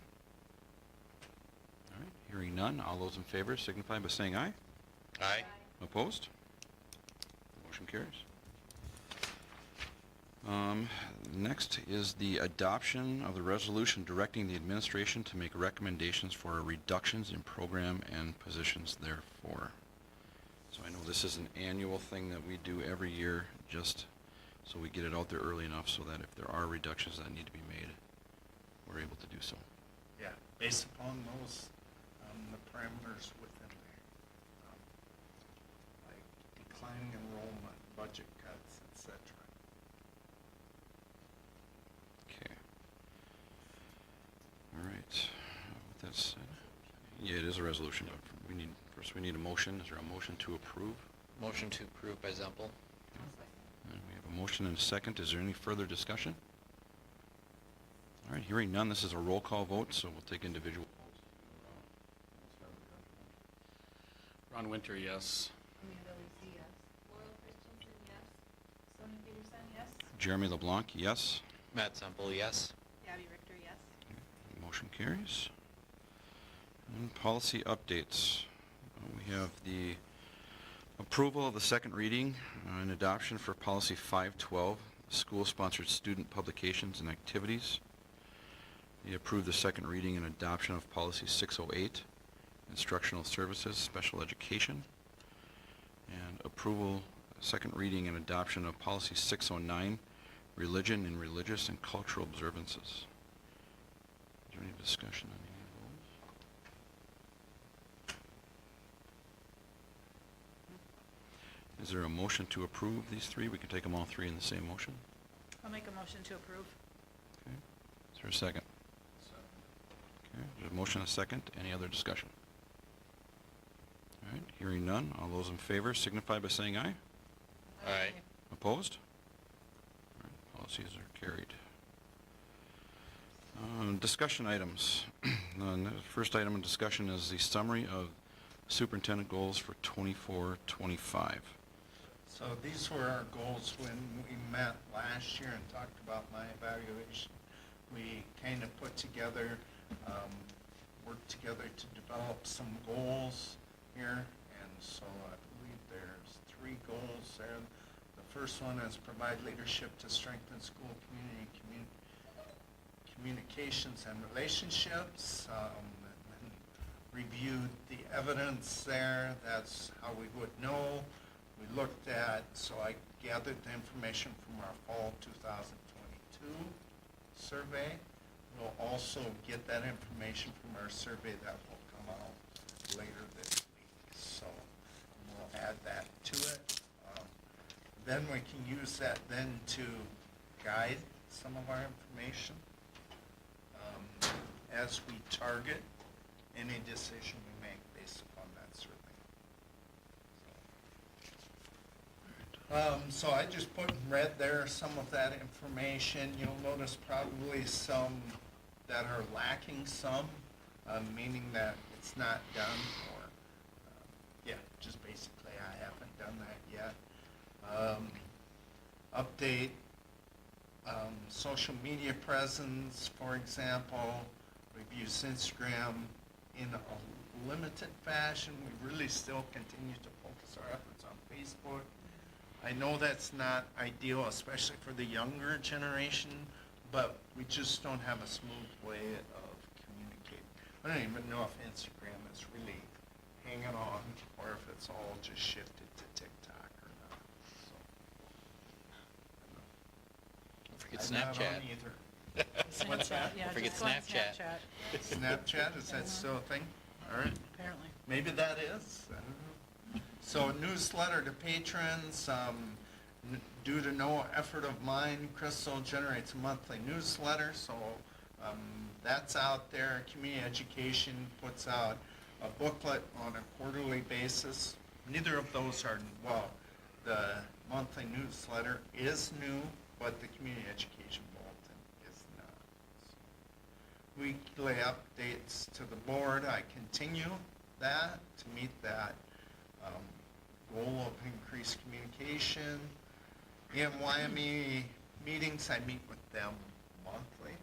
We just met last Friday, in fact, and then they share that out with their memberships. I don't know what they share out after we meet,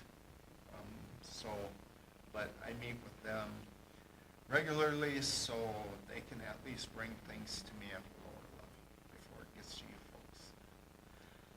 Weekly admin meetings, for the most part, we do, like, for example, last Wednesday we didn't meet because Lisa was gone to the conference, so we're scheduled to meet this Wednesday. Of course, if an emergency comes up, that will have to be either rescheduled. But I would say pretty regularly it's bi-weekly, and that involves our principals and Tim Knapper. Reach more stakeholders, methods we can use. I'm hoping we're going to get more current data, because I'll be curious to see if the same stuff from the first part is consistent with now. The next one is provide communications around building needs in a possible referendum. So we're working on that. The survey will come out this week, the following week for parents.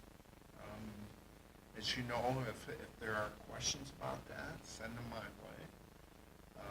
And we'll talk a little bit more about the survey here in a couple discussion items later. We did conduct our facilities engagement sessions this fall. We will probably use that, I anticipate using that group again after we get the survey results back. So, information sessions based upon our initial responses. We will put together our strategy from that survey, and then we'll start communicating, depending upon how you folks decide after the survey. Analyze and coordinate financial information with Baker Tilly while we switch municipal advisors to PMA. So now we work with Michael Hart and Steve Pumper.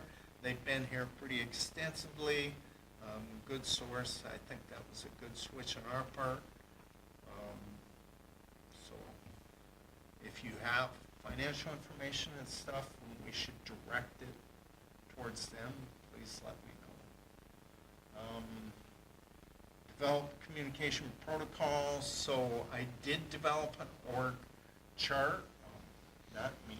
Denise developed an org chart, a chain of command. So that's attached there. I know if you take a look at it, maybe it's a little confusing. So if you have questions about it, please let me know. But It's upside down. it is. Yes, it is. I don't know how. When you attach a PDF, I'll get that switched. So,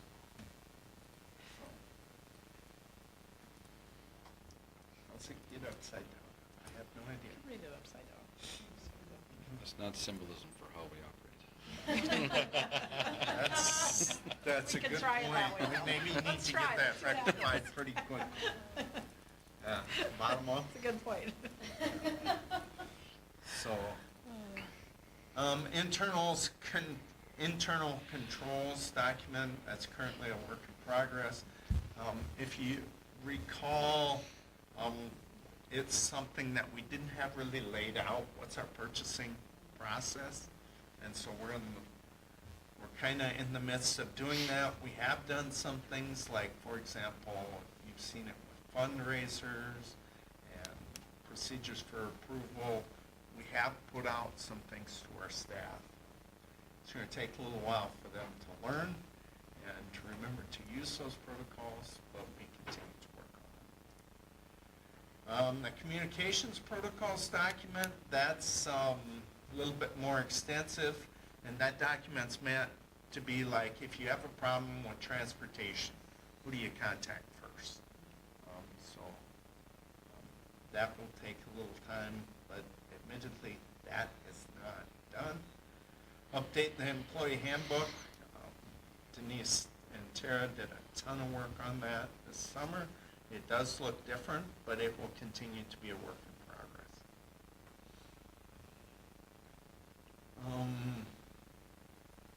Leadership to academic performance. The QComp is a work in progress for both reading and math improvement and improvement of overall scores. So the exemplary grants we're trying to tie directly to reading and math goals. We just haven't gotten that far yet this year. QComp reports, I think there were some questions that last spring when they presented there wasn't direct data. So we will add that to this coming fall. Prioritize purchasing new equipment, or new curriculum. We have done some purchasing there. Again, this is not something necessarily I should take credit for.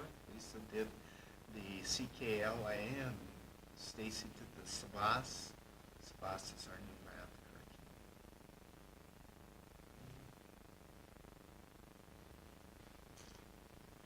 We did, if we skip down to improve ACT scores, John Baylor Prep was added this year. Hopefully that will have an impact on it.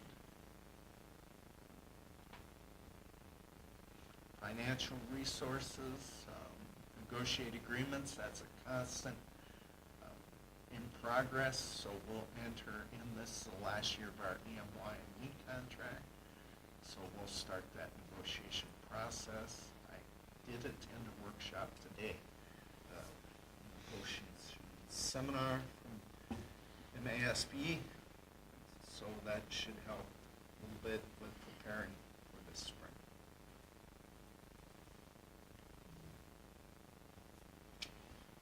You know, just hitting a few of the high points. Questions for me? I don't want to read this verbatim. I appreciate you going through this process and giving us an update on these goals. I think that gives us a good picture of what you've been working on and the hard work you've been putting in, so I appreciate that. Thank you.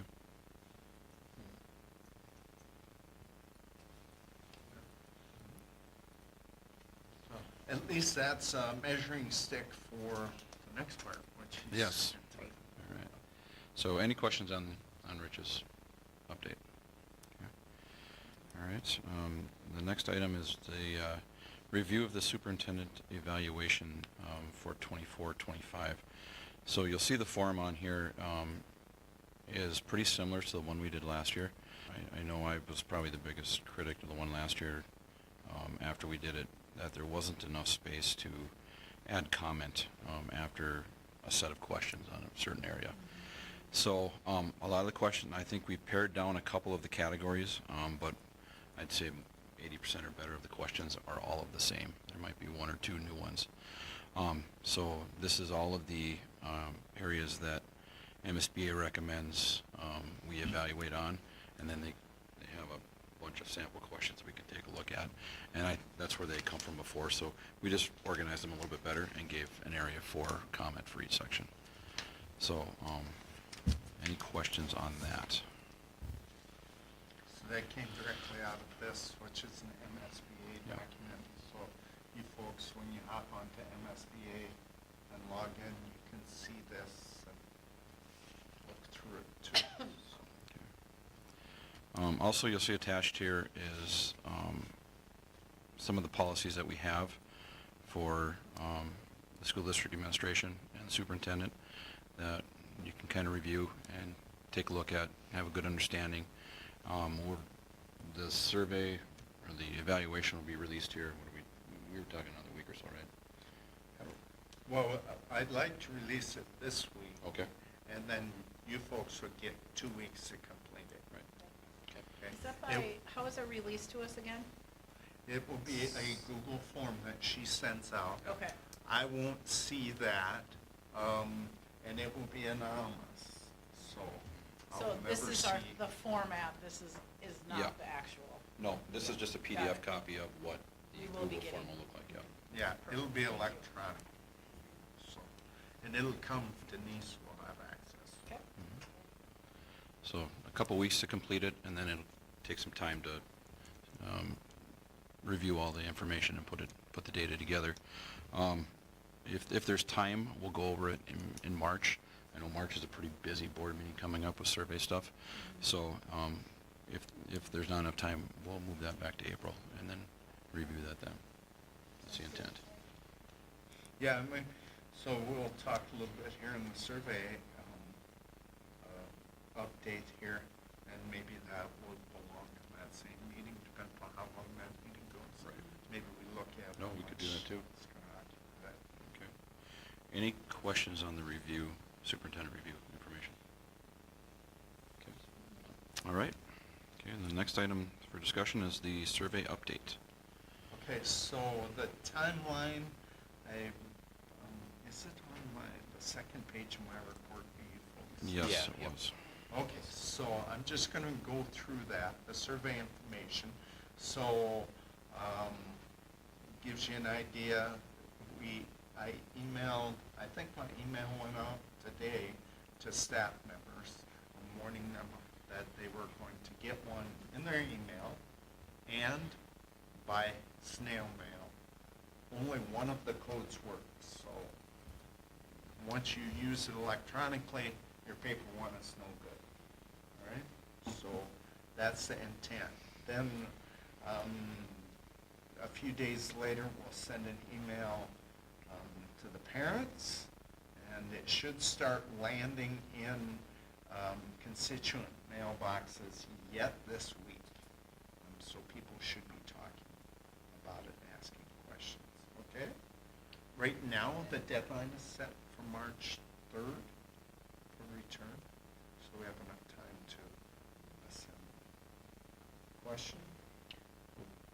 Were you still planning on showing up at some sporting events with, Yep, I got that down here Okay. next. So I'm just finishing out the timeline, the March 24th.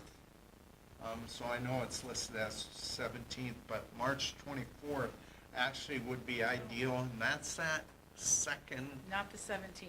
not the 17th. So, the reason is the March 3rd, and then if we have any hiccup in there or our numbers aren't low, we'd have to live with it. Whereas if we move it, that gives us a little bit of flexibility because he needs at least 7 days to wrap it up from when he gets the results back. So,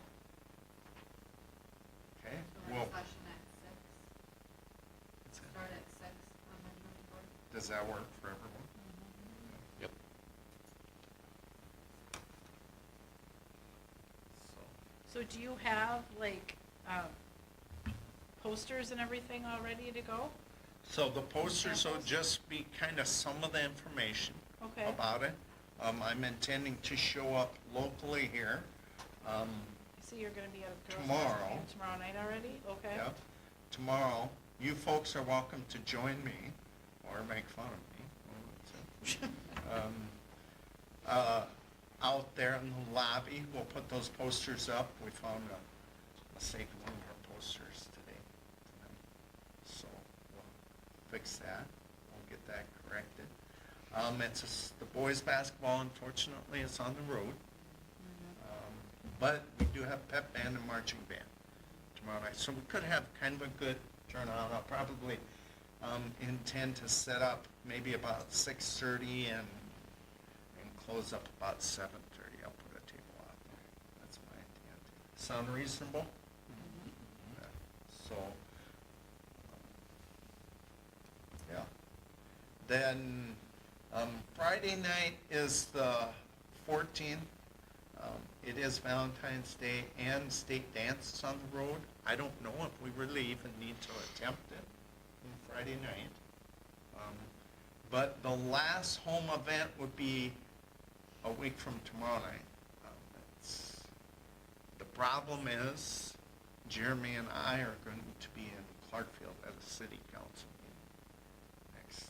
So unfortunately, it looks like the only time that we'll have that stuff out there is tomorrow night. Can we just have the posters out there for people to read? Like the information? We could put it out there. Because- Or even just a big sign that says, Take your take your survey, do your survey, new Right. school survey, it'll be in your mailbox, Yeah. just a Because I sign know- that. I was this in is- Minneota a couple weeks ago, and they just had not a billboard, like a. Now remember, they're Poster. voting. Right, they're voting. They're It's a voting, little so different. that's the next Exactly. step. Yep, Mhm. they're voting, but just kind of what they're asking for, what is included, Yeah. So I don't want to Nope, we put don't want to do too that much out though, there. not 'cause yet, we're- Yeah, not yet. right? But we want Just them some just to information. know that the survey's coming in their mailbox, and it's important to fill it Yep, out. survey's coming. Yay. Yeah. So maybe I need to do the urinal thing and everything. Well, Well, Just like a whatever. sign that It says works. survey's Yeah. I coming. mean, I read it. Yeah. Well, what else you can do? You're standing there. Yep. Correct. Mm-hmm. Other ideas or? So Rich, I you mean- mentioned that you will be attending a city council meeting At Clarkfield at Clarkfield. Do you and know at what- Granite Falls.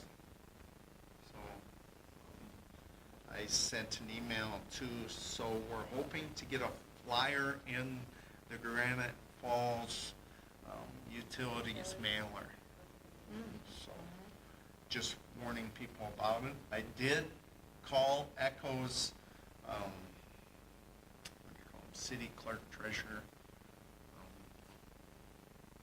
Escapes me his name, and left a voicemail there and said, hey, if you can mention this at their council meeting is tomorrow night. So, and I think they only have one a month. What about some posters at like the ECFE events? I was just looking at those. There's a couple coming up in Okay. the next couple weeks. All right. Mm-hmm. Again, take your survey. Yeah. Yeah. Yep. Okay. Just something simple, yeah. Yep. I mean, We don't we have to could, go into could we even just, We'll do great a detail right Facebook now. thing too. could we send one just to every city hall too, just, you know, there's a survey coming out, can we put this in your lobby? We could put, you know, Or in the even- hospital, we could put up some surveys, Okay. or some posters, sorry. Yeah. Yeah, get a few people flowing through there every day.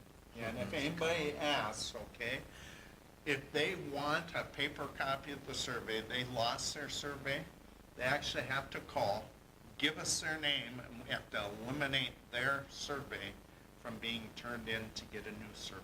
It's a complicated process. Yes. So, don't throw your surveys away when you get them. Right. Well, that could be on your poster, don't throw your survey away, send it back. Yeah. Building. Filled out. Right. Did you get one of these? Send it back, Yeah. drop it off at the office, those are Right. your two options. You can Yep. mail it back, you can mail it back, or you can drop it off at our office. I remember talking to Darren about it before, but last time we sent the survey out, it was a really generic envelope. And I think a lot of people probably just pitched it because they thought it was. That's what we government. talked about, yeah. Yeah, was he going to be able to do something with the I envelope? don't. I know we mentioned it when we talked to him, but. Mhm. Yeah, like Yeah, making it yes, red or it's, something. So really, Grimy or remember what you see right there, that bifold or whatever? That's what it actually looks like. So, I'm talking the face of the envelope. though. So maybe is it not correct. an envelope? I think Is it comes just out, doesn't it come out as a bifold, right? Kind of like a newsletter almost versus Yeah. Yeah, like putting an an app. envelope, yeah. I don't know why I thought that too. So unfortunately, Let's hope so, because it's gonna be very well marked then. Could you put a picture of it on the flyer, like of what it would look like in the mail? so they were printed about a month ago. It's done. The The ship is flyers. done. the So like, flyers do we have are a done. picture of like what the mailer looks like? Oh, I You see know what you're I saying, mean? on the Yeah, I flyer? think- On the I flyer? think Do not it's, throw this away. Yeah. so what we got, that 8-page thing, that is the mailer. That, I think if you Yeah. look at Yeah. it, it just I think so, yeah. folds in half and it You comes just- in your mail. Take a There's a picture of that somewhere. Where did I see a picture of It was that? on the board. Was it? Last month, yeah. Okay. Then at least you know what you're looking for. Right. you I know. think Abby's saying to put a picture of that on the Of- flyers yeah, that we this is what it post looks like around. when it comes in your mailbox. Yeah, This- on the Look for poster. this. Yeah. Yeah. Look for this Oh, flyer. I see what Yeah. you're saying. Yeah, did you see this in your mail? And mail it out actually, What's so the that's a picture of yeah. the mailer? Yeah. Yeah. Picture of the flyer. All right, yeah, Yeah. okay. In Yeah. Facebook, we'll have a picture. There you go, Picture of the the flyer. mailer. Yeah. And Snap. And make a TikTok. And And TikTok. Yes, Rich, can you make a TikTok too? Can I Oh, come on, make- half the, Of taking the With the survey. banner? I'm Right. kidding. Half the kids have deleted TikTok, so it's okay. You know what, we can make them delete it by me doing a dance. on it. Right, there you go, Yeah. there you go. That would be way too cringe. Yeah. Cringe. Cringe. Even me, Yeah. I mean, just me thinking about it. They would like scroll through that quickly. I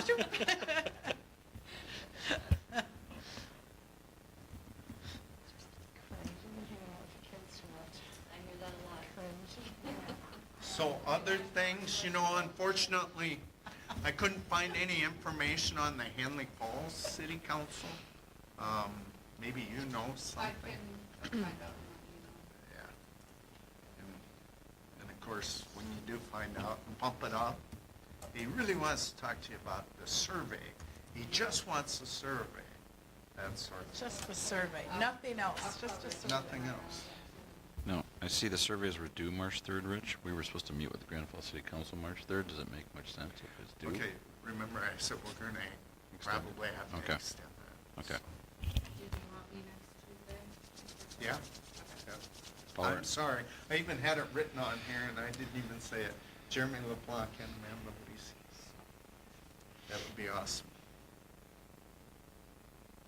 But if other groups are interested in me speaking to them, like even a church group or whatever, if there's an assembly and I can come and just talk about the survey, why it's important, it's all about us getting momentum. Mhm. Keeping Well, even if there's some flyers that we could just come to the office and grab and bring to various places that we know. Poster.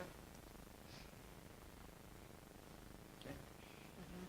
Take your survey. This is what Yep. it looks like. Yep. It's about a school referendum for a new school. It's important. Your opinion matters.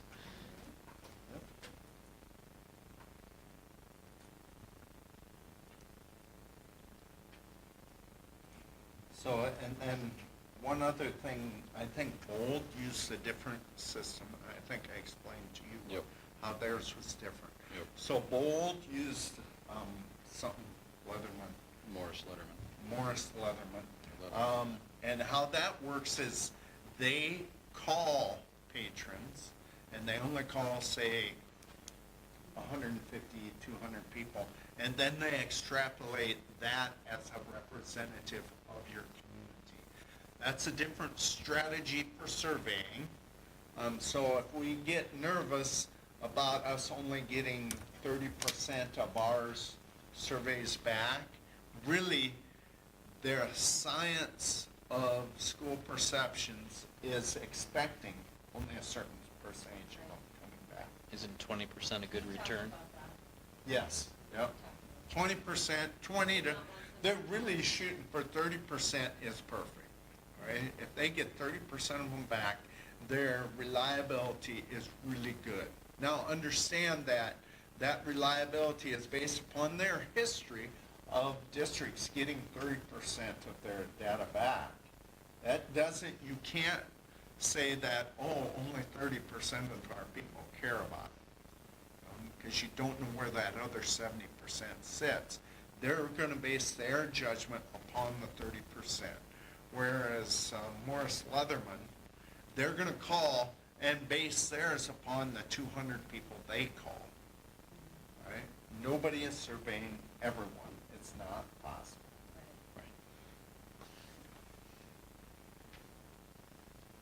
Make sense? And I'm not, I can tell you Morris Leatherman's more expensive. I don't know, there's more aspects of Morris Leatherman. It's a little bit of comparing apples to oranges.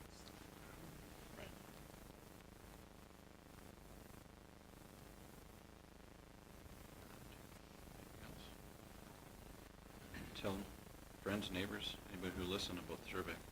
Yeah. Starts in this room. Any like real-time updates to how many have been completed, like online? I will, yeah. Or does that just not, we don't? As soon as you want to know, you email me, because I'm not going to remember it too. I'm curious. Yep. Send out an update. Yeah, no, he'll tell me, Monday, he'll how tell many me. are back? Wait, there's, Yeah. there's no mail on Monday, so, Yeah. wait. Part of your weekly update, Rich, how many surveys have been returned? Yeah, I'll do there the you best go. I can. If you can. By the minute? Every morning. Just call. Just call and give the report to all of us. So, who's going to do a few of my other things that come with my job? Laurel's gonna volunteer for that service, and she wants a daily update. Well, just send me a text. Send me a text or send me an email.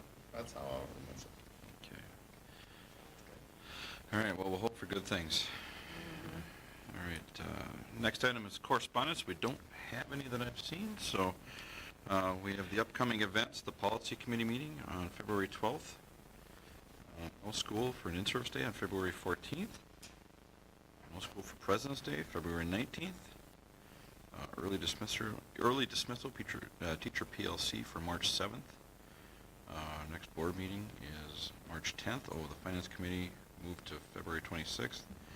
And our second board meeting to review survey results on March 24th.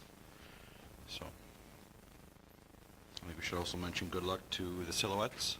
Yeah, congratulations to them. If you look, it's actually attached to the schedule. I believe the jazz dance is at 11:44 and high kick at 12:47. So, good luck. Send off on Thursday. Yeah, what time? Supposed by Stacy, because Tim is at it.